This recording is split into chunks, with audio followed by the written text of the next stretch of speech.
It's the Worldwide Sports Radio Network. The Sports Hit List by the fans for the fans, live on the Worldwide Sports Radio Network. I am your host, Carl Coulange. I'd like to thank you for sharing your afternoon with us here today. Let me introduce my panel. We have Mr. Numbers, Andres Rivas. Andres, how you doing, bro? Doing amazing, brother. Thank you for having me once again. I appreciate you, man. We have an executive member of the Sports Hit List team, Ziggy Zig. Zig, how you doing, man? And co-founding member, Ziggy, how you doing? You always got to throw that in there. What's going on, everybody? And the pastor himself out of Texas. I'm doing good. Just glad to be here. Mr. Mike Miller. Mike, how you doing, bro? Doing great, man. Glad to be here. Glad to be a part of it. Yo, you gonna stop acting like you give me my credit as co-founder too. Don't just be giving it to Zig. I'm sick of this. This idea came about when we was in school. Tell the people the truth. Man. Okay. We were in class. For those who don't know, myself, Ziggy, and Mike graduated from St. Francis College, the small college of big dreams. And we attended class, and a lot of us used to debate sports back and forth, left and right, in the middle of class to the point where professors had to tell us to shut up. And Mike did mention, he said, I should do a show. He did throw that out there. I didn't take him seriously at the time. He did mention it. And then after graduation, this 2008, I approached Ziggy Zig and Chris Cash, and I said, you know what? Let's do a show because we have the tools at St. Francis. Let's see what we can do. And here we are 12 years later live on the Worldwide Sports Radio Network. So thank you to my brothers for continuing the journey for the last 12 years. Amazing. And I don't know where it's going to end us up, but I'm having fun doing it. So, and I also hope everyone is staying safe out there. I know in the Northeast, we had a mini storm. So I hope everyone is staying safe out there. And I know some people may not have power. And I know something recently also happened in Lebanon, right, Zig, that we wish everyone. Yeah, just want to give our warm wishes and blessings and praises to the families over there in Lebanon for the situation that took place. Over 60 people died, about 1,000 people hurt. Could be way more numbers coming in. So just want to give our blessings and prayers to those families over there. Yeah, for sure. Please, from the Sports Hit List family and the Worldwide Sports Radio family, we definitely send out our prayers and well wishes to everyone around the world, and everyone is staying safe. With that said, I wanted to continue and start today's show with the NBA bubble, and the NBA is back. In the illustrious words of our pastor right now, the NBA is fantastic. So before we talk about the play, the first thing right off the bat I noticed with the bubble is the awareness of the Black Lives Matter movement. We saw the Black Lives Matter on the court. We see the players with sayings on the back of their jerseys.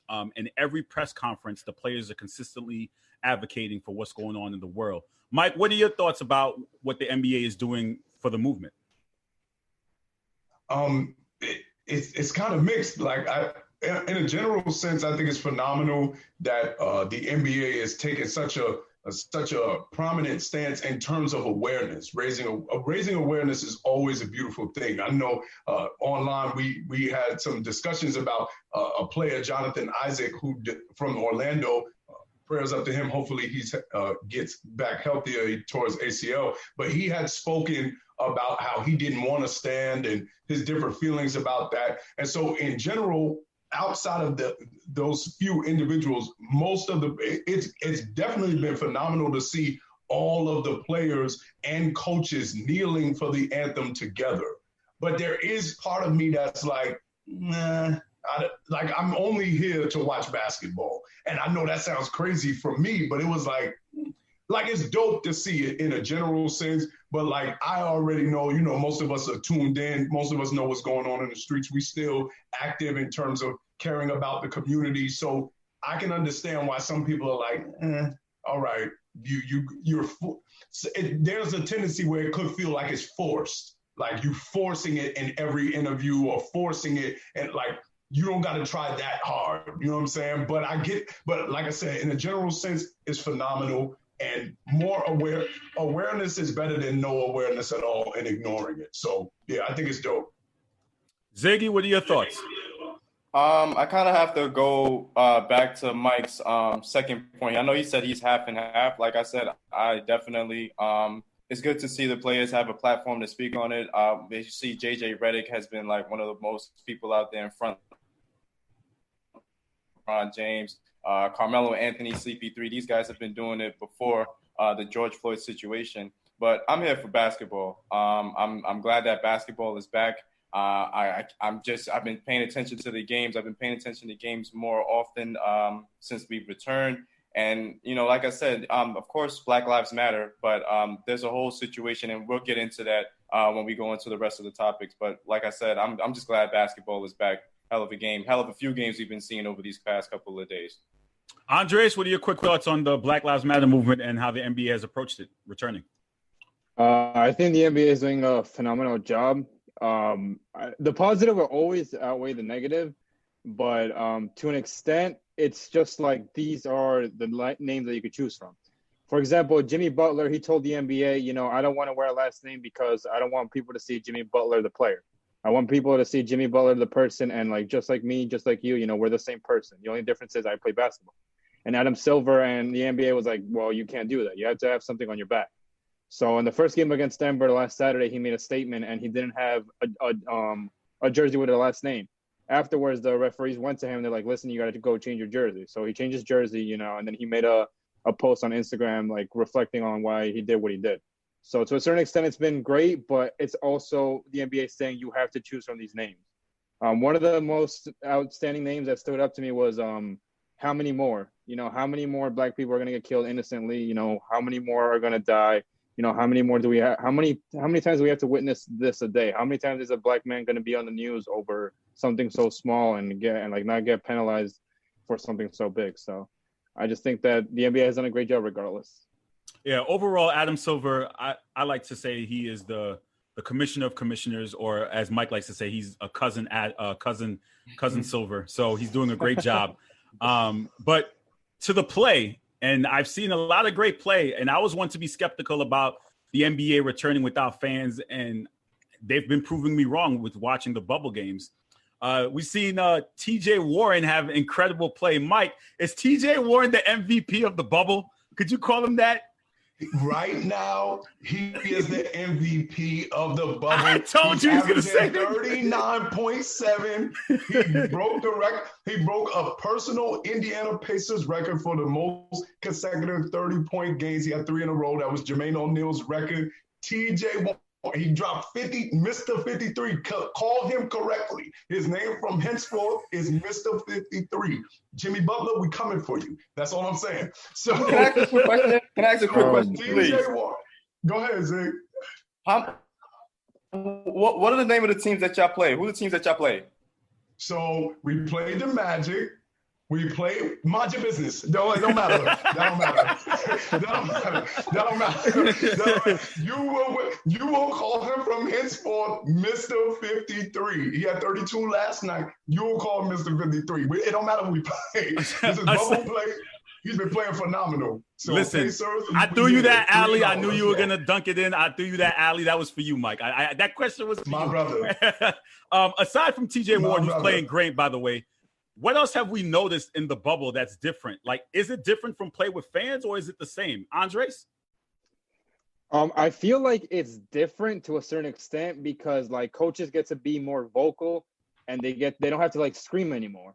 In normal NBA arenas, there's 20, 25K people yelling and cheering, and then the coaches have to yell at the referees, and if the referees don't like how they're yelling, they're like, you know what, you get a technical. But in the bubble, the referees have been more reasonable. They've allowed coaches to say their word. I think the virtual fan thing is amazing. The other day, there was a photo of Tatum and Deuce, his son, in the background of him being on live. So that was a pretty dope detail. But I think that the coaches have been able to be more vocal with the referees without the referees handing out text like it's candy. Ziggy, what are your thoughts? I thought the sound with the virtual fans was a little excessive and loud. During that, I think it was the Blazers Celtics game I was watching on Sunday. The sound was so loud I couldn't hear Mike Breen speak at all. That's just my opinion. But Ziggy, what do you think about the play in the bubble? Man, it's like I said, I'm just glad to see the NBA coming back. In terms of the play inside the bubble, obviously it's going to be a little bit of rust. There's been a lot of turnovers, a lot of sloppy play that I've been witnessing from all of the different teams, even the best ones, the Bucks, the Lakers. There's just been a lot of sloppy play. But as you know, as they get more and more into their system, they're going to be able to get rid of those kinks, and we're going to start seeing some more fluid basketball. I've just been enjoying every bit of it. I'm glad basketball is back. The virtual fans for a little bit, that was like throwing me off for a little bit. It was a little weird to see that in the crowd, but they're doing everything they can to make it, natural as it used to be pre-COVID-19. So it's just been amazing. I've been enjoying every bit of it. So Mike, one more detail was the referee. I think a lot of fouls are being called. A lot of fouls. Yeah, excessive fouls. Yep, especially saving superstars in clutch situations. I'm not going to mention any names and throw stuff out there, but it did happen to my team. Mike, what are your thoughts about bubble play? Do we really need fans in the stands now, or can the players legit play without them? The players can play without them, and it's so crazy. Right before the bubble started, I was talking to some of my friends, and we talked about and one of my friends was saying we need fans, and I explained to him, I said, most of these players come from the inner city where they're used to playing street ball. Zig, you know this, and especially we're New Yorkers. So we're used to, sometimes street ball, you got fans like Rucker and Dykeman Park and those things. But for the most part, most of us are used to going to empty gyms or going to a park and just playing ball. And then that's when, because what I explained was the elements that typically push our competitive nature still exist, especially even more so when there are no fans. Because you got the dude talking to you saying, oh, you're a bum, you can't go left. Like, people have already been hearing, even in the exhibition, in the scrimmage games, people have been hearing players talking to one another, talking trash and stuff. So you still have that going on. And now with no other fans to argue with,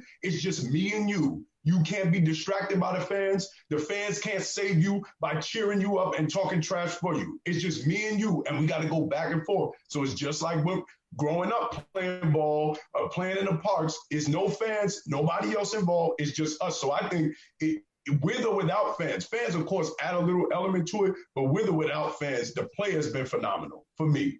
Especially, I think the unique thing about the bubble is the play has been enhanced by the matchups. Because they only invited 22 teams, that means we get a good matchup every night. Every night we're getting playoff basketball, essentially. So it's every single night. So, no, this is phenomenal. One quick thing I want to throw out there. So I was just watching The Jump with on ESPN, and they were talking about the Nets defeating the Bucks. And Garrett Temple said in his press conference, and they asked him, what was the key to their success? He said they saw the Rockets poolside, and they asked them tips about how to beat the Bucks, and it helped. Do you guys believe in that now, guys, and being able to speak to other teams? And no, you think he's lying? Listen. Can I say something really quickly? Because I knew that was going to come up. Like, everybody's making a big thing about the Nets beating Giannis. Go look at the stats. Giannis and Chris Middleton combined played 30 minutes. And there was no Brook Lopez. So I'm not even looking at that Nets W as a big win for them. Like, nah, get out of here. They didn't even play the second half. They didn't even play the second half. All right. Just one more question before we move to our baseball segment. I'm sorry, but this whole debate in the Sports Hit List group, special shout out to the group for keeping our daily content. There's been a constant discussion about Anthony Davis and LeBron James and their roles as flakers, right? So I would like to ask you guys, what are your thoughts about who's the leader of the Lakers, who deserves the MVP? Because, again, people believe Anthony Davis should be in the MVP conversation. He leads the team in the stats except for assists. But then LeBron is also, playing well, too, up until this point. So, really, who's the leader? Who's the face of the Lakers? I honestly don't know how to word the question. Who's more valuable to the Lakers? Mike, what are your thoughts about this debate? Well, I think LeBron is the leader, but I think the proof is in the pudding. LeBron by himself, they couldn't make the playoffs. I know everybody's going to say, well, he was injured. They was 29 and 28 when he was playing. He came back in January. I think, last year, and he didn't make the playoffs. They was losing to the Knicks and losing to the Magic. So to me, LeBron is the leader, but Anthony Davis is the most important piece. All you did was add him. And now you're the number one seed. You went from a non-playoff team to a number one seed, and you just added Anthony Davis. So Anthony Davis is the better player right now overall. LeBron is probably he's the leader and it's close. But again, with LeBron by himself, they didn't make the playoffs. With Anthony Davis, they're the number 1 seed. You're gonna have a couple LeBronians or upset at you That's with cool. that comment.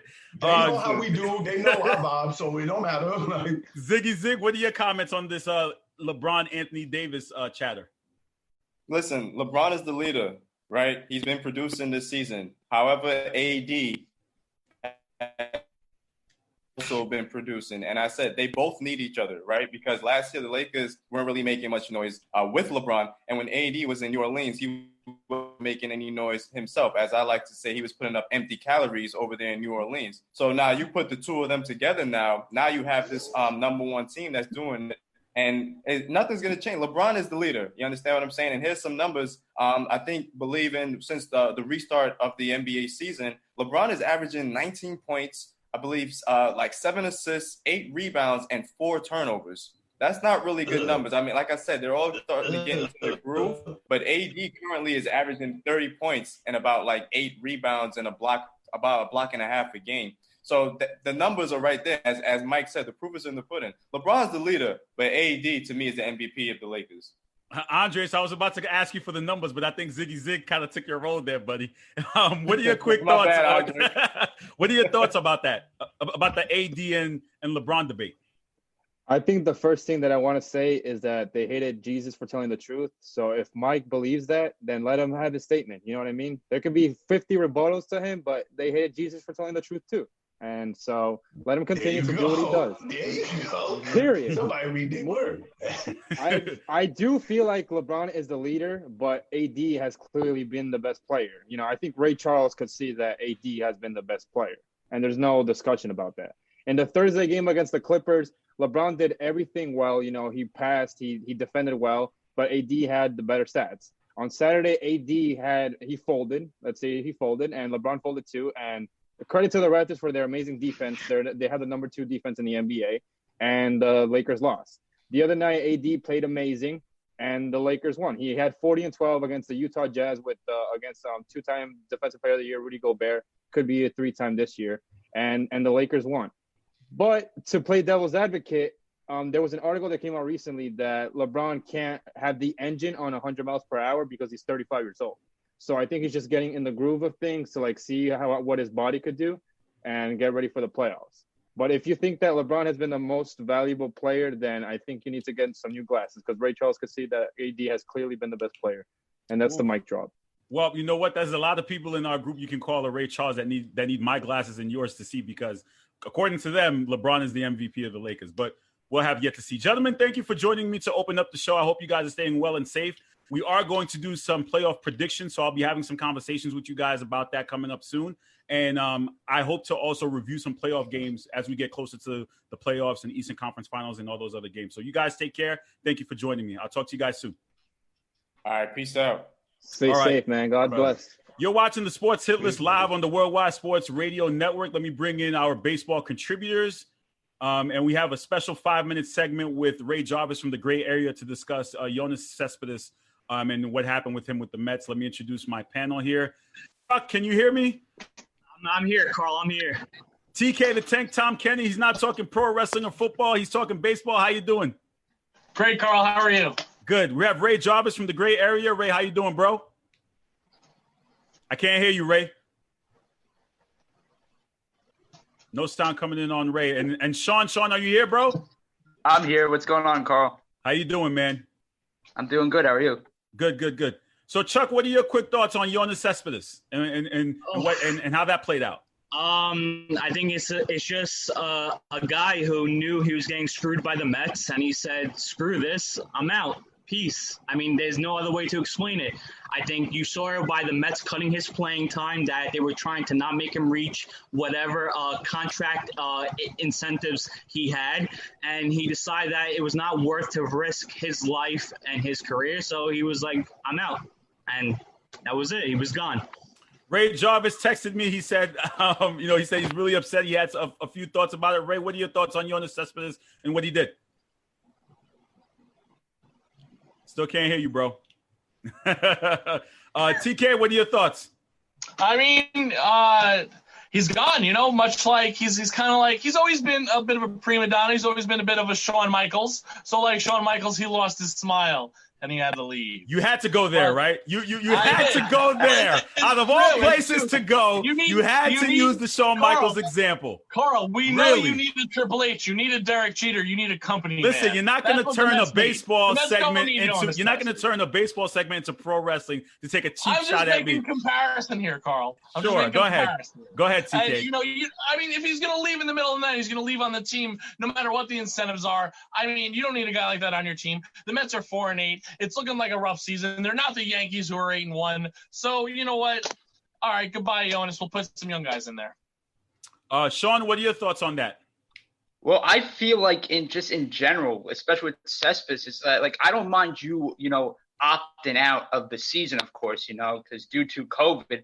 But at the end of the day, for you not to warn the team about this, you just basically sprung it on them, and you just decide, hey, I'm out. That's what hurts me.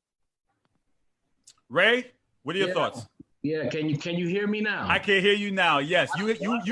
I think weekly we're developing a segment like 5-minute rant with Ray. Last week was a contract. This week you're going off on Yoenis. What are your thoughts? Listen.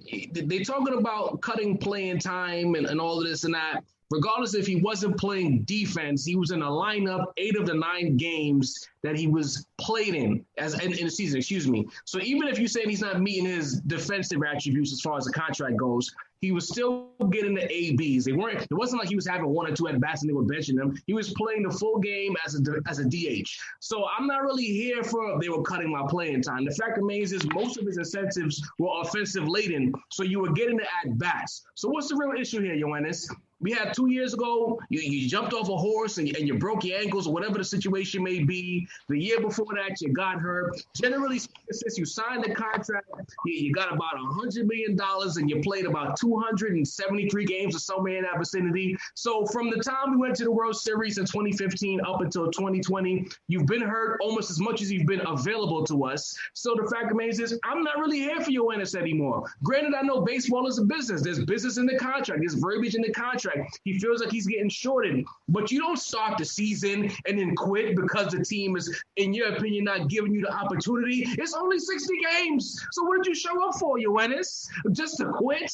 And it's like, as a Met fan, I'm tired of these black eyes on the organization. Granted, it's not our fault for once, but it's the Mets. So it's always our fault by default. So, Yoenis, what the hell, bro? You don't play 9 games and then quit, and then you don't tell anybody. You just disappear. I'm watching the game Sunday.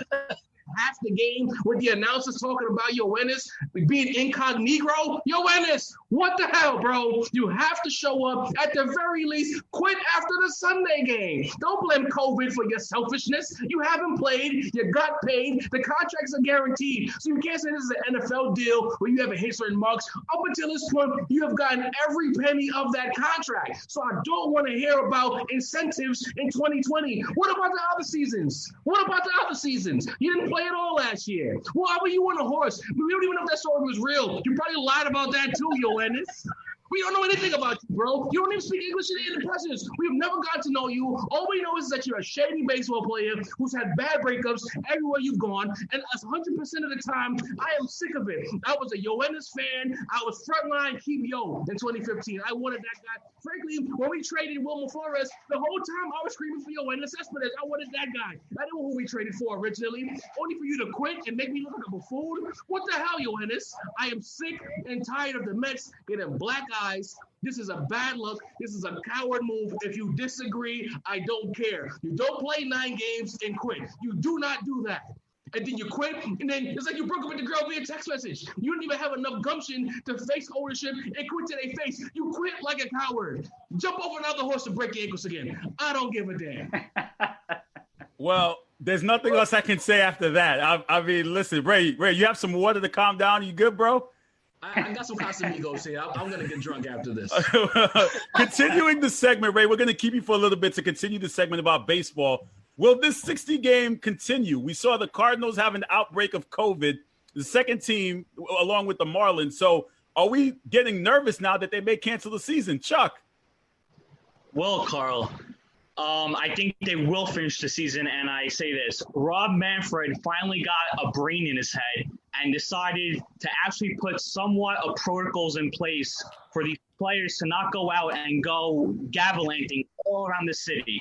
I don't buy the stories that players are going out to buy milk and whatnot. No, they were at bars and casinos doing their thing. And I'm going to take the L on this because I said that playing 60 games in 66 days means that the players probably won't have time, to go out and live, a personable lifestyle because they're going to have to be playing every day. But lo and behold, the team decided, hey, let's go out and gamble. So Rob Manfred finally stepped up to the plate. He bluffed, by the way. Carl, I know great bluff when I see one. And now it might not help me in poker, but it's going to help me right now because there's no way he was going to cancel the season because there's way too much money on the table. So he called the bluff, and now the PA is going to put protocols in place so that way they keep a better eye on the players. It's almost like in school, Carl, when you have that one kid who wants to screw it up for the rest of the class, and the rest of the class gets angry at that one kid because the teacher said that we're going to get more homework or something. Then the kid realizes, oh, no, I don't want to be that guy, so let me behave myself. And I think that's what's going to happen right now. TK, what are your thoughts about the COVID outbreak in the MLB?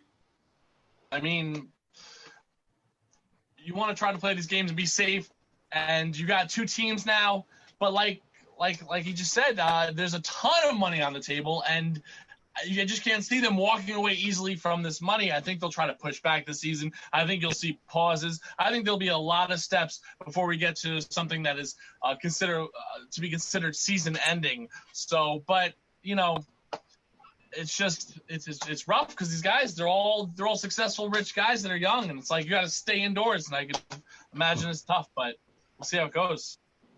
Sean, what are your thoughts? Well, overall, with this 60-game regular season, as much as I want to say and believe in a season being completed, I don't think it will, because when you have the Miami Marlins, obviously, they were the first team with a major outbreak. That was, I believe it was half of their roster that tested positive for it.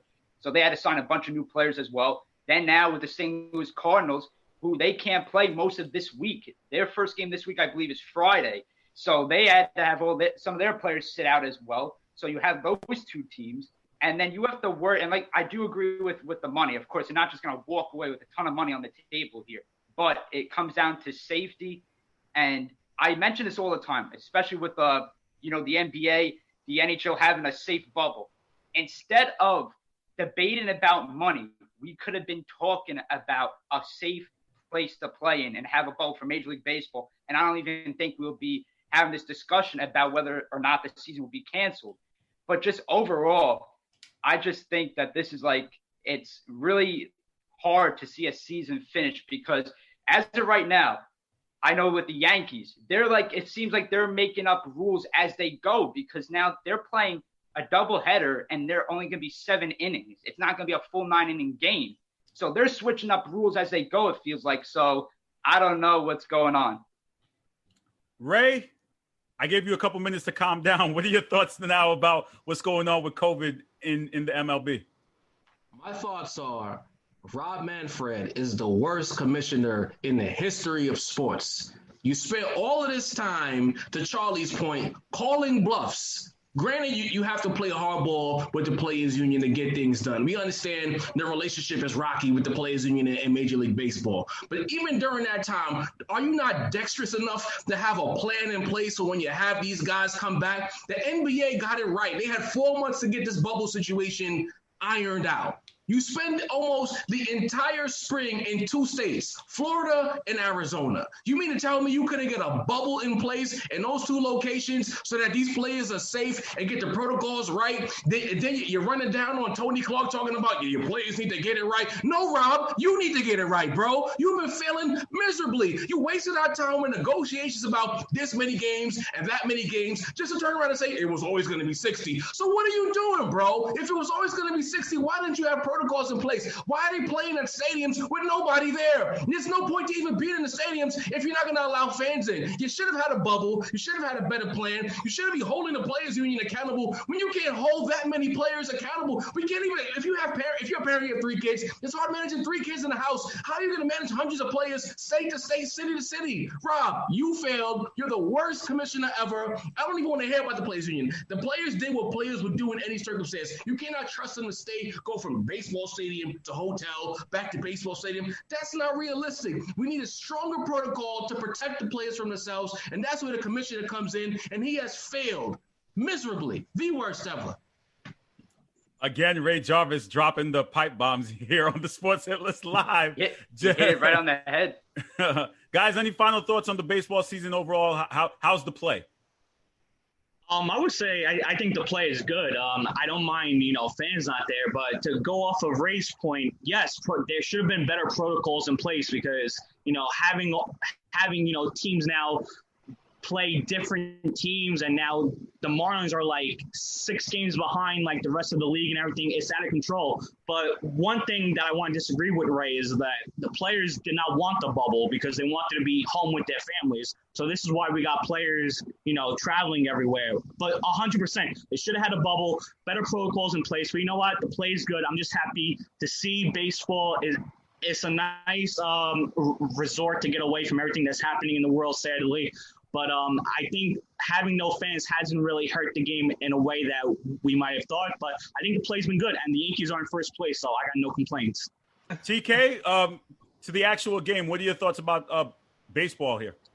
Yeah, no, I mean, I agree with Charlie on a lot of things. I mean, if you're a Yankee fan, you got to be enjoying the season. 8-1, Aaron Judge looks like Babe Ruth. It's ridiculous. And, I mean, the Yankees got to be the odds-on favorite to go on and win the World Series.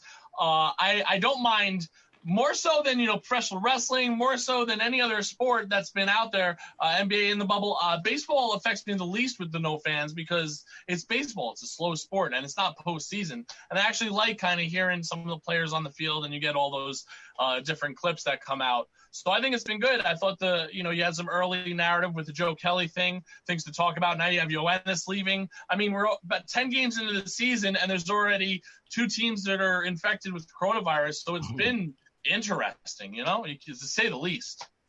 And Sean, to wrap it up, what are your thoughts on the play of baseball?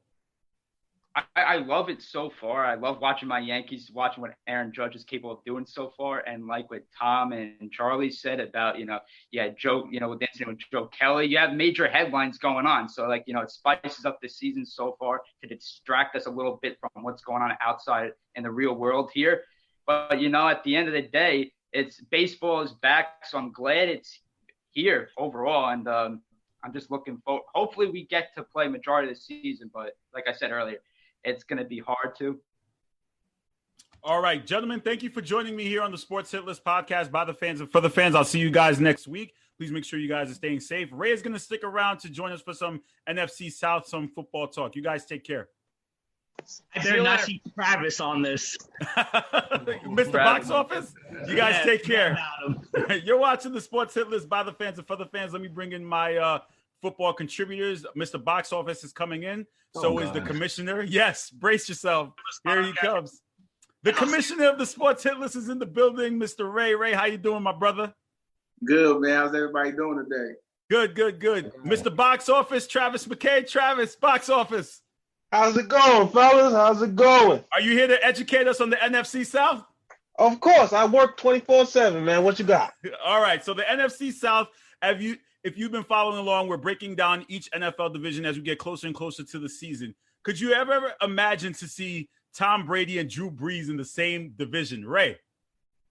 Never at all. Never at all. Which way you talking to? Well, there's 2 ways. I'm sorry. Commish, go ahead, Commish. It's going to be right now, so I got out the way. Go ahead, Commish. Go ahead. Thoughts on that, having Drew Brees and Tom Brady in the same division? Never. I never thought Tom Brady was going to leave New England. So I would never think they would both be in the same division at all. Right. Box Office, what are your thoughts on that? Tom Brady and Drew Brees in the same division? I'm ready to see these 2 old dudes go at it, man. What they playing? What's that, week 1 or week 2? They going at each other? I'm ready to see that. I mean, Whoever thought we would see Tom Brady in anything else besides New England Patriots jersey? But here we are. This is the situation we in, and I'm ready to see who gonna light it up. Ray, what are your thoughts about that? Tom Brady and Drew Brees. Is that the matchup everyone's waiting to see now in this division? I see these two guys coming in real safe, so I'll go the other way. We're going to see off the rip of Drew Brees and Tom Brady. It's going to be a bunch of morons comparing and contrasting Bill Belichick and Tom Brady. They're going to forget that Drew Brees is even on the field because they're going to be micromanaging and microanalyzing every pass that Brady makes. So from that perspective, I'm looking forward to seeing the stupidity. But as for the football, it's going to be high-level football. 2 high-level coaches, 2 high-level quarterbacks. It's going to be great TV. Now, once Tom Brady went to that division, did we automatically assume that they were going to win it? Like he's going to run away with it, Travis? No, I still don't think they're going to win the division. I mean, you got New Orleans. They're coming in there they're already an oiled machine. I mean, you got Drew Brees, you got Michael Thomas. I mean, they're bringing in Emmanuel Sanders, but Tom Brady's coming into a whole new situation right now. He's got new weapons around him. Sure, he brought Gronk back in there with him, but we don't know what Gronk we're going to get. I still don't know what that offense is going to look like. There are 2 opposing philosophies there. Tom Brady, he's more of that dink and dunk. He's not going to want to sit there and hang in the pocket and take the deep shot, but that's what Bruce Arians is all about. He's all about pushing the ball down the field. So I need to see how these 2 philosophies going to match. That's what I need to see right there. Kamish, what are your thoughts? Is Brady going to run away with the division, or is it still the Saints? It's the Saints. I have the Saints winning the division.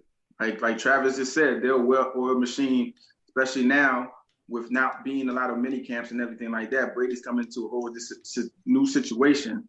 The Saints, they're basically gonna go out there and kill like they do the last 3 years. So I don't.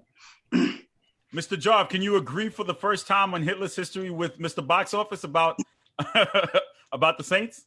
Well, I'm a Drew Brees fan off the rip. That's my favorite quarterback in the league. I'm a Giants fan, but I love Drew Brees. But I'm listening to Travis, and once again, it goes back to this point he had when he discredited Cam Newton in the group, right? Where he discredited the importance of the quarterback position. By proxy of adding Tom Brady, the Tampa Bay Buccaneers are live. The most weighted position in the NFL is the quarterback position. I don't want to hear about Bruce Arians' philosophy and this and that. Bruce Arians is going to tailor whatever he needs to tailor to make sure that Tom Brady is successful. So all of this safe talk, I got to see, get the hell out of here. They're going to do what they have to do. Tom Brady is still a high-level quarterback, and that's the most important position in the NFL. So if you want to tippy-toe, you digging and ducking what you take, Travis. It's Tom Brady. They're going to figure it out. Ain't nobody tippy-toe. I'm sending if Bruce Arians has historically been a guy who wants to push the ball down the field, Mike Evans has a specific skill set. He's a down the field type receiver. Godwin, he's a down the field type of receiver. Tom Brady has historically not want to sit in the pocket to take the hits. If he see the hit coming, he's dumping it. It takes time for those receivers to get down the field. Does it not take time for receivers to get down the field? You don't have faith in Bruce Arians to tailor a system around Tom Brady. They already went and got Gronk, my guy. So obviously they're trying to make sure. You talk about the Gronk who looked trash. You talk about the Gronk outside of the Super Bowl didn't look good that last season. Really didn't. So what you're saying is you don't believe in Bruce Arians to do what's necessary. No, I don't know if this is. I want to see this gel. I don't know how this gel is going to work. So you don't actually have. I don't know how this gel. No, guys. I don't know how this gel is going to happen. 1 second. I need to see whose philosophy is going to win out in here. 1 second. Commish, I got to stop putting you on segments with Travis because you seem to get no time when he's on because he's busy yelling. Commish, can you get in a few words? Somebody's always going after Travis. Right. Commish, you had a few words? I welcome it. Arians is definitely going to cater to Tom Brady. It's not going to be like, hey, this is how I want to run the offense. That's silly. That would be no point of him getting them. That would be no, you know what I'm saying? So that's definitely, and I think that's why it's going to take them a little bit longer to gel because of that.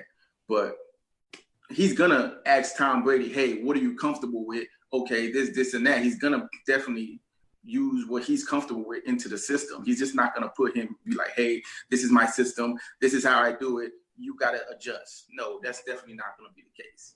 So Travis, I wanted to ask you about your Panthers. So what's now moving forward without Cam Newton? What about the Panthers and what about the Falcons? What do we see for those two teams in the division? Could they surprise us and possibly win a wild card or even win it?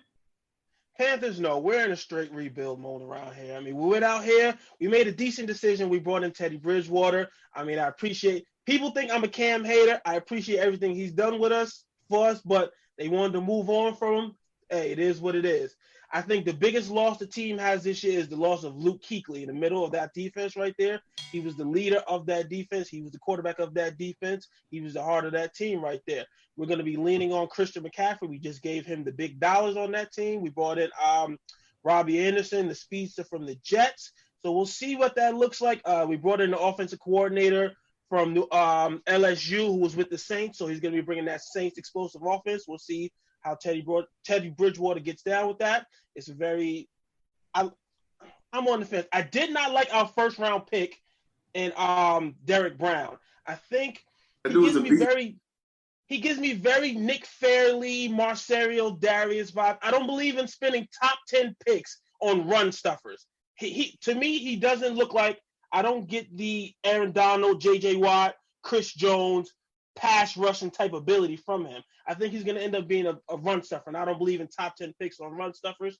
As far as the Falcons, I like the pickup of Todd Gurley. We'll see what he's still got left in the tank. He's on a one-year prove-it deal. They replaced Austin Hooper with Hayden Hurst, so that we'll see how that works out for them. They still need that pass rush situation figured out. They brought in Dante Fowler from the Rams, too, to try and pick that up. Last year, the team, they put it on the line for the coach, man. They went out there, they fought for him. Well, guess what? That ain't gonna cut it this year. We need to see production, and we just gonna be out here fighting for our coach. So we need to see improvement. So I think the Falcons end up third in that division, with the Panthers ending up fourth in the division. Ray Jarv, what are your thoughts about the Falcons and the Panthers in this division this year?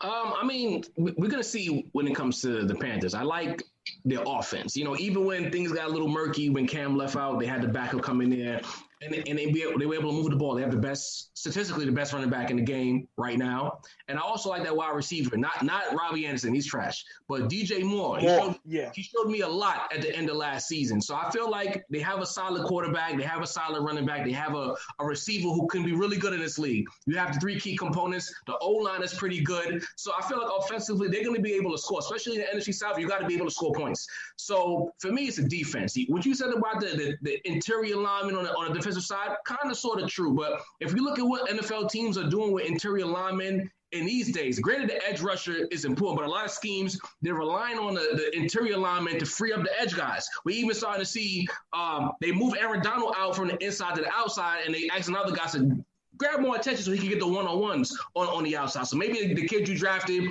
he can do that for your potential edge rushers. Your defense, I don't know what's going on with that. But I like the Panthers offensively, and in the NFC South, it ain't much defense being played, if we're being honest.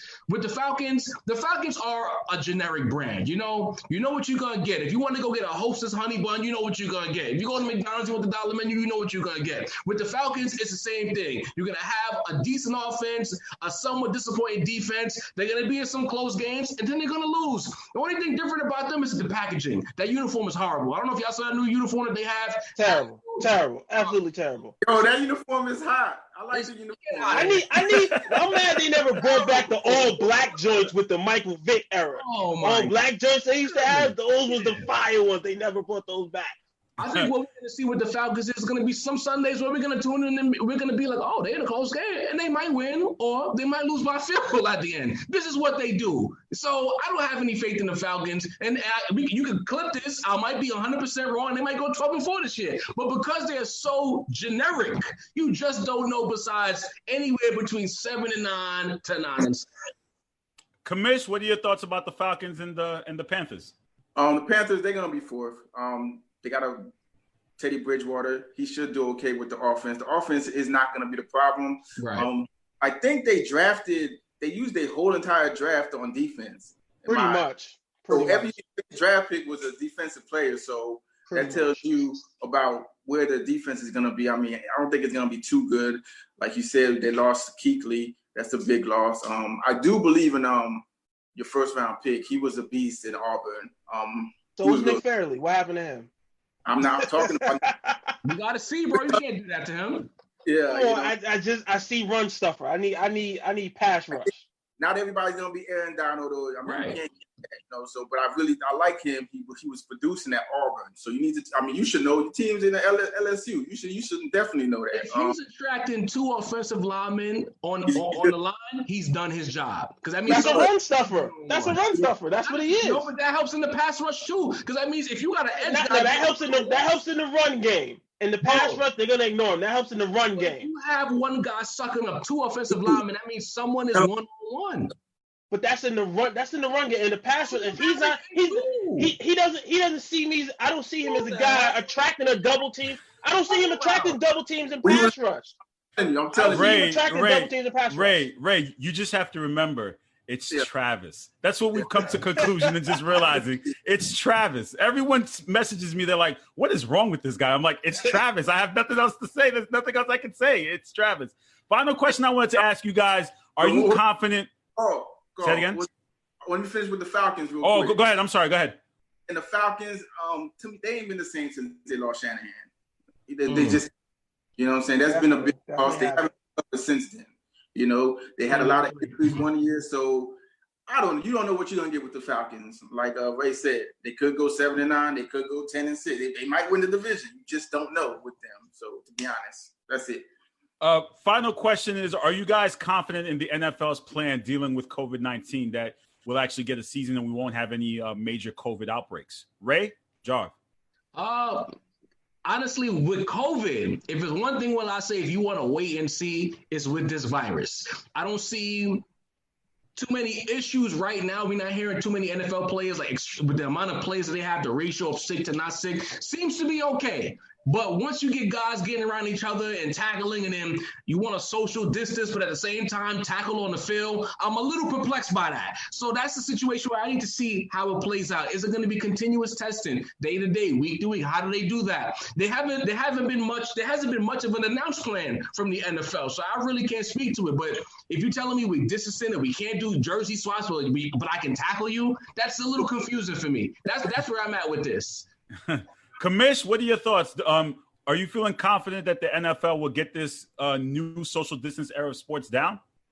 I don't. Not at all. Okay. I don't think they're gonna finish the season. To be honest, it's just too much variable gonna happen. The travel, the playing with each other, the players are players. They're gonna be doing their own thing. Trust me. People can't even. I'm doing my own thing. So what do you think these players are gonna be doing? So I have no confidence that the season will finish at all. But we'll see. We have to wait and see. Mr. Box Office, are you confident that Goodell will get it down pat? No. Which is funny because a few months ago, I think we did a video back in May or whatever. I said there's no way in my wildest imagination that we still be dealing with this in the fall. But here we are in August, still dealing with this. Yeah, I was wrong on that one. Definitely was wrong on that one. But I just don't see how they're going to get this done. I mean, you got players, people moving from city to city, all this travel. It's too many. You got rosters with 60-something people on it. I just don't. And we all know the NFL is a very reactionary league. They're not proactive in what they do. So therefore, just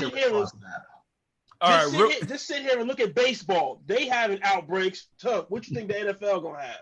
All right. Ray, to finally close out, your thoughts, comments? Travis, what kind of capitalist are you to have doubts that they're going to finish the season? Of course, there's money to be made. Last week you were screaming about capitalism, and this week you fumbled the bag. What's the matter with you, bro? Of course, because I'm talking about players getting paid. I'm talking about players getting paid, all right? I'm talking you are all over the place. If the country can't figure this out, what makes you think the NFL going to get this right? Come on now. It's going to figure it out now.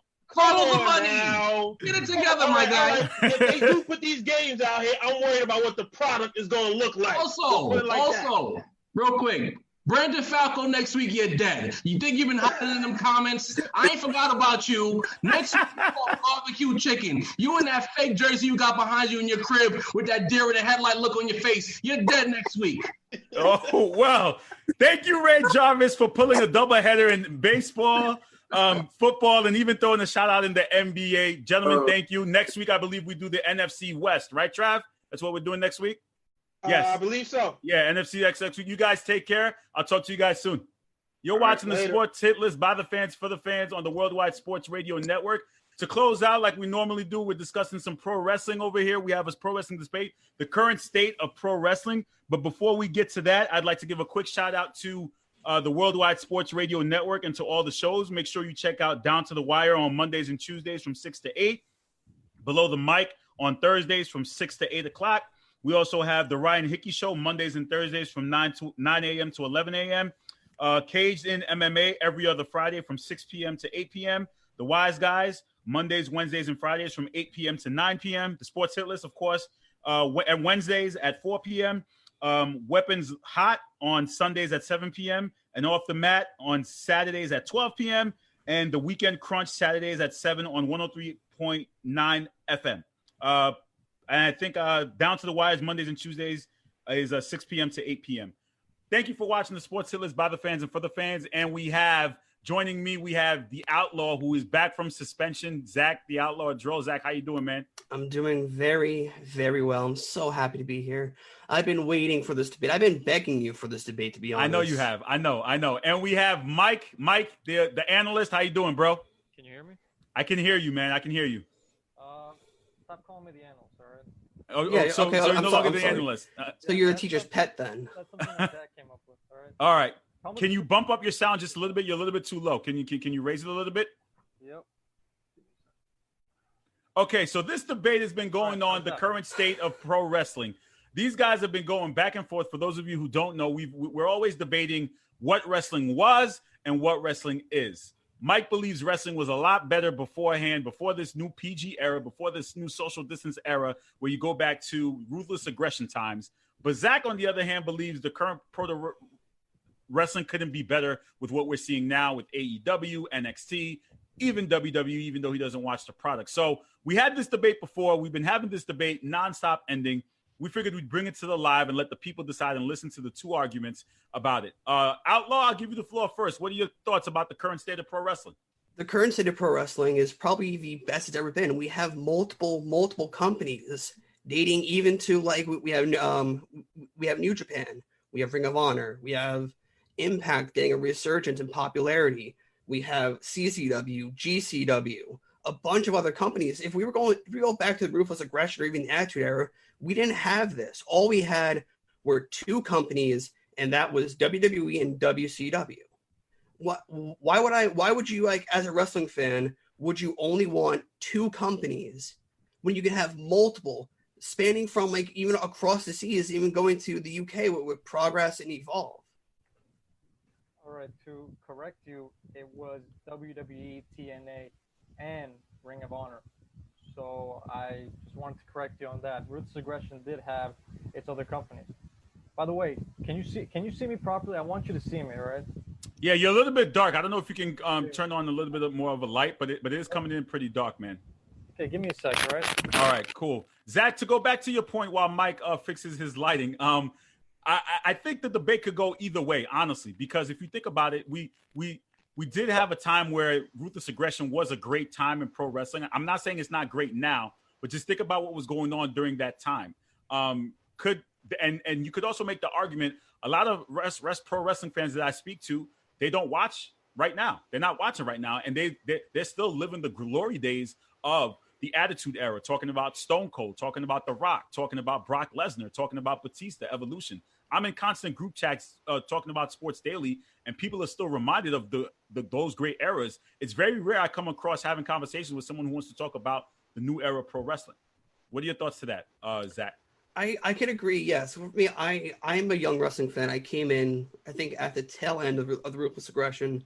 So pretty much around like 2007, 2008 was pretty much like initially is the tail end of Ruthless Aggression. But for me, as a whole, like I can get that, but a lot of companies are bringing back that feel of overall of stuff. Because like even if we look at currently with AEW, they're bringing back that TV 14 era of wrestling, where you can say the S word on TV, you can give the middle finger, you can say a bunch of stuff that you were restricted to in other companies. Mike, what are your thoughts about the current state of pro wrestling? Current state, I don't think it's really that great at this point. To be quite honest, so many things have happened that it really. By the way, am I lagging a little? No, you're okay. I think we can hear you. Zach, can you hear him? Yeah. Okay, go ahead, Mike. Yeah, I don't think it's at the best right now, to be quite honest with you, with COVID-19, and then we also have the Speak Out movement, and then we also have guys getting fired and the poor booking. It's as simple as that. I mean, you know, Zach, you like to talk about independence so much. Independents are at a standstill right now, man. You know, you can't. I know this. I work for an independent company. Yeah, so you can't really talk about it being the best state of wrestling right now. It's not. You know. Well, see, like when this argument was initially brought up, I thought we were talking about the current state of on how wrestling is, not on how COVID has been affecting it. Yeah, we're talking. I thought we were talking about the current state on how wrestling has developed. Yeah, we're talking about the current state. When I mean current, I mean today. Do you mean today, or do you mean years ago? I mean as an overall. Because the current state of wrestling, like, because I initially thought this debate was talking about, hey, this era of wrestling was better, but I think this era of wrestling is better. You weren't talking about today. You were talking about, you know what? Listen, the era of 2005 to 2009, I would say, it was great. You know, you can't compare AEW to that. You can't compare WWE's product right now to that. It was amazing. You know, I remember growing up and just watching it and just, wow. I mean, The Undertaker, Batista, SmackDown was lit, man. It was Friday nights, Monday Night Raw, same thing. Even though I didn't get to stay up for Monday Night Raw, I got to stay up for SmackDown. It was great. ECW as well. And then you also had TNA. Back to TNA when they were TNA and then when they had Promise. Ring of Honor was never on TV. Again, I never saw the independents. But overall, that was the day. That was wrestling. You know, nowadays they can't even get 1 million, man. Come on. They can't get what? Say that again. They can't get what? They can't get 1 million on Wednesday nights. Actually, if you have read Forbes and you have read TV Analytics, during that Falls Count Anywhere match between the Young Bucks and Butcher and the Blade, that hit 1 million views. I'm talking about overall. The show overall can't. But still, no. See, you said they can't hit 1 million. They hit 1 million in that part. No. Yes or no? Yes or no? It's not about that. Because no. See, you brought up they can't hit 1 million. They hit 1 million during that segment, right or wrong? What is it about you bragging about ratings? No. Okay, fine then. You just brought up ratings. I'll go the same shit with you then. I'll bring up the same thing. Keith Lee against Adam Cole. They got 1 million, but I'm not bringing that up. Why? Because I'm saying that they can't hit 1 million overall. That's what I mean. Keith Lee and Adam Cole, they hit 1 million, but you didn't see me mentioning that. I'm just saying that, like Carl said, people are not into wrestling as much as they are, man. I mean, come on, look. Everything is gone, you know? We got 4 minutes to talk about this. We don't have a half an hour to talk about this. We only have 5 minutes because. Okay, so then let me ask the fair question. Then, Mike, you're saying wrestling's gone. Then why do you still watch? I still watch because I want to be entertained. You know. But you're not getting that entertainment value. Again, I'm asking a fair question though.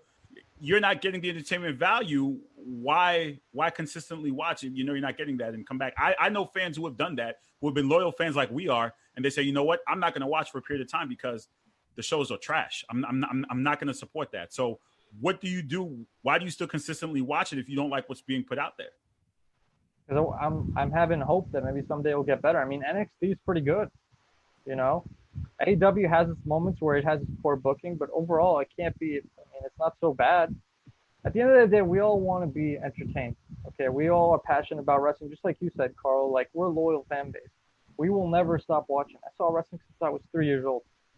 I'm not going to stop watching. Maybe until I have kids. Maybe I'll stop watching because I don't want to get my kids thinking, oh, yeah, he's into wrestling. Oh, yeah, look at him. He's a man-child. What's the problem with that? Listen. I don't think it's a problem. I'll be honest with you. I don't have any kids yet, but with the grace of God, when I do, I want to be able to be watching pro wrestling with my son or daughter. And the best part of that is being a dad. You get to have little play fights with your kid. I want to choke slam my kid through a mattress. Why not? I think it'd be great. I think it'd be awesome. You know, I have godchildren, and one of my godchildren, shout out to Xavier, he's in Boston.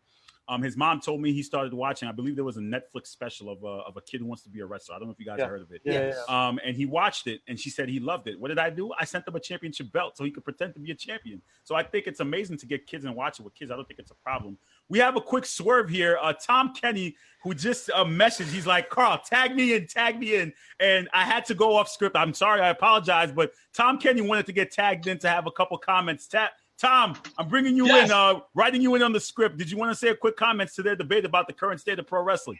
I did. Watching you two talk about this is like watching a wall talk to a wall. I'm just sitting here watching Grass Grow. I needed to jump in and talk about this. So the state of pro wrestling is worse today, and I think Carl will agree with me because of social media. There is no more characters. He's changing the narrative. You're changing the narrative. Go ahead. I'm not TK. changing the narrative, Carl. You watch these guys. Look at Seth Rollins. He's supposed to be this crazy Messiah leader. He goes on Twitter. He's just Seth Rollins. We can't have that anymore. If you have John Cena can be John Cena all the time. You need wrestlers to have gimmicks. They can be all the time or don't be that gimmick because it ruins the mystique of wrestling. Now, you watch Money in the Bank. They messed up the last 4 times. That ruins pro wrestling. You have an out-of-touch old man running the WWE. That ruins pro wrestling. You have a fanboy Mark in charge of AEW who just lets the inmates run the asylum. So you have ridiculous things like a guy getting hit by a bag of oranges. That's not good for pro wrestling. Okay, you have all these different shows to watch. You have all these different things, but you don't have the top stars. There are no electric people in this sport anymore. There are no larger-than-life characters. It's just who I want to be on the screen, and then you know what? I'm going to tone that down, go on Twitter, and, be a nice guy. But at least we have the outlaw, and at least we have the analyst to sit here and say nothing. I'm just to be quite honest with you, I'm so bummed out, man. I really wanted to have like a deep discussion and a deep argument with him, and I feel as if our time is it's not long enough because I know he and I will go on for. You've seen in the group chat, we've gone on nonstop. We can go, but it's like the point I was going to bring up are gone. Again, you know what it is? We have this conversation. Listen, I talked to Tom prior. I told Tom, I said, Tom, these are the points I'm going to bring up, man. But I can't bring up those points anymore and just.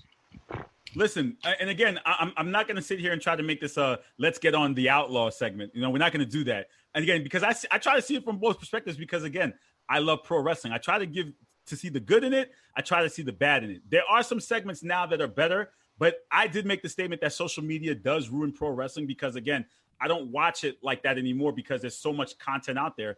Again, I used to watch pro wrestling where I turned on the TV, watched Raw for 2 hours, and I turned it off, and I'm like, oh, my God, it was great. Oh, my God, it was bad. That's it. There was no intangibles of what's going on out there. On the contrary, it has helped, and I know Zach has said this before, the women's evolution has helped. It helped Daniel Bryan. It helped Zack Ryder. They start their movements.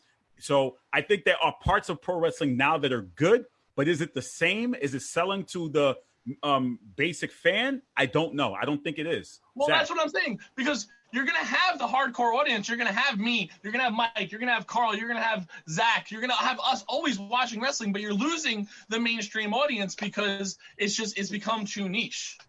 Zach? I want to bring up one thing. TK, you had mentioned that like a lot of wrestlers break kayfabe off social media. There's only, I think I can list maybe like 2 wrestlers that actually keep kayfabe within social media. Oh, don't say it. Oh, God. That is MJF. Wait, say that again. Say that again, Zach. There are only 2 wrestlers that I know of that keep kayfabe within social media, and that don't break that wall down and don't pull back the curtain. MJF, and to be honest, Orange Cassidy, because he just is. Well, I'm sorry if you don't like someone who is older. MJF is one of the best in the world right now. Yeah, I love MJF. MJF keeps it real. MJF read our mind, Carl. Have you seen that promo? That promo he cut last week. That was he did a great job cutting the promo.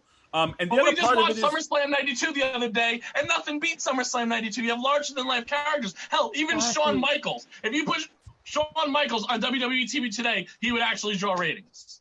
Unlike that's the thing. That is the issue with professional wrestling. And this is one of the – I was going to bring up so many points, but you know what? At this point, I'm just going to wing it, all right? I was going to bring up the point that nowadays you need to have nostalgia. Like, for instance, like TK just said, if Raw wants to get more ratings, they have to promote Shawn Michaels to go over there. Well, but you know what? Again, but you know what? This is where I'm going to – Right. But this is where I disagree. Listen, but this is where I – might have Eric Bischoff come. Mike, listen, this is where I disagree with you. how many more nostalgic moments can we have? And this is where I'll agree with Zach is we spend so much time talking about nostalgic moments and bringing back the Brock Lesnar's, bringing back the Undertakers, bringing back the Triple H's. Where are you building your new? Yeah, right. Say it again. And bringing back Shane. Right. So how is that building your new stars? How is that looking forward to the future? Those guys are not going to be around forever. So you're spending so much time trying to build those guys up that you're not spending time building your new talents and creating newer stars. What happened to having that era where we had John Cena, Randy Orton, Brock Lesnar, when those three guys came in and they took over Ruthless Aggression? What happened to building newer stars as opposed to relying on your older stars to get you ratings? You know what happened? Nowadays, the superstars could be too generic, and the same thing with the whole flippy floppy and all that thing. Okay. Flippy floppy with what? Yeah. Flippy floppy. They jump over the ropes, and then you know what to see, and you know what is that? Wait, cool. I don't understand what that means. So because Mike is thinking of the bygone era of wrestling where there weren't as many 450 splashes, there weren't moonsaults, standing moonsaults, and all that stuff. You clearly you don't like watching a spot fest happen on TV. No, I do, but it's like then don't complain about it. Think about the general audience, though. Like Carl just said, why aren't people that into it? It's because think about the general audience, okay? Like, for instance, Raw was thinking about the general audience. You can't tell me that Vince wasn't thinking about that when he did Raw Underground with Shane McMahon. Come on. No, he was not thinking about the general audience.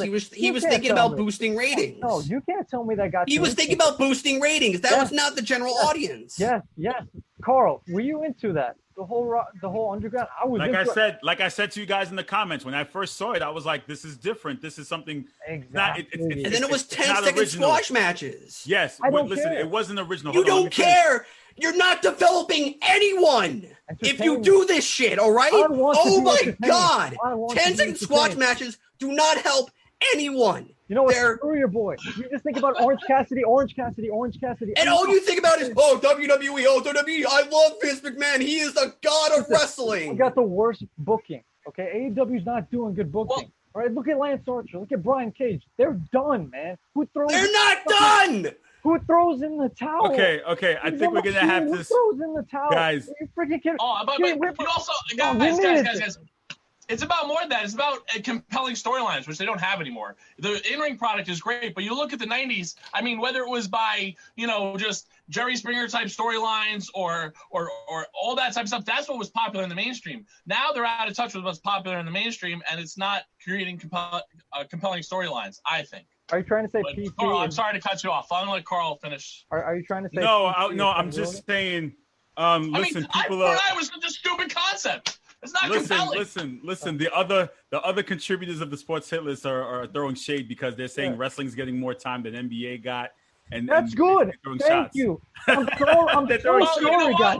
I'm so sorry, guys. Okay, but we never get time. All right, this wrestling Wednesday. If you want you gotta go back to Australia and watch Big Show versus Shaquille O'Neal. Carl. Yeah, listen. Overall, listen to this.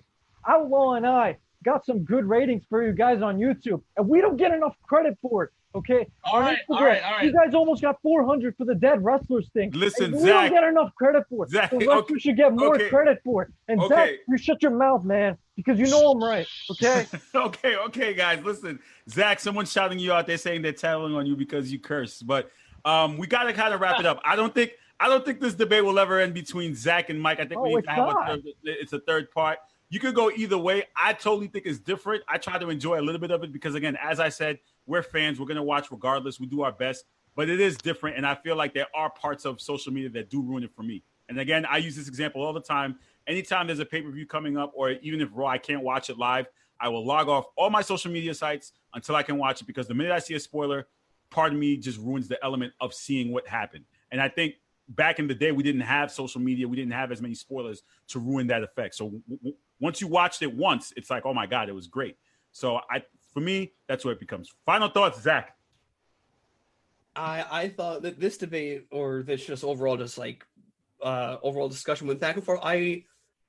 If and when we get back into the studio, I want this to be its own. But until next year, though, man. Like we're not. We'll get back eventually with the grace of God. I don't know when. I can't promise when, but eventually we will be back in studio. I know that for a fact. Mike, final thoughts.